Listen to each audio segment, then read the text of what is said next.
বাবা ওই যে একজন আসছে।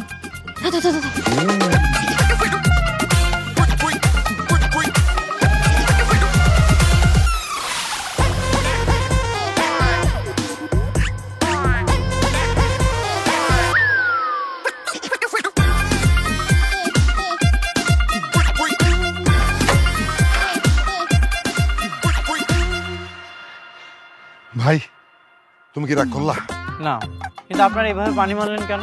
আরেকটু হলে তোমার গায়ে লেগে যেত।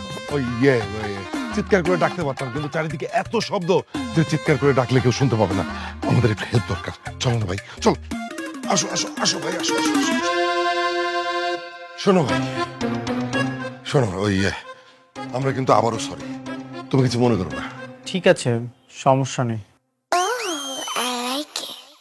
এই ছেলে, তোর নাম কি? আশিক। শোনো ভাই, আমাদের একটা হেল্প করতে হবে। জি বলেন।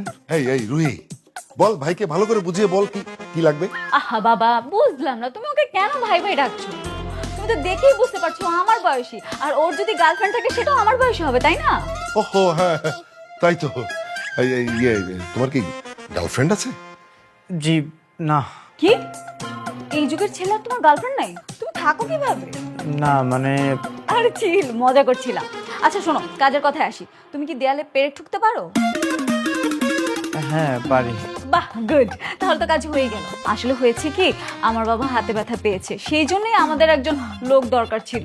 এত কিছু করেছি এই জন্যই। যেহেতু তুমি দেয়ালে পেরেক ঠুকতে পারো, তাহলে কাজটা তুমিই করে দাও। আসো আসো আসো, আরে আসো না।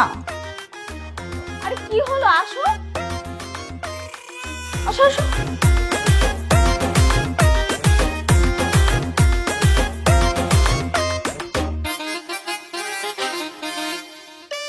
দেখে কি মনে হচ্ছে, পারবে তো? নাকি আমি তোমাকে উঁচু করে ধরবো? না না, ধরতে হবে না, আমি পারবো।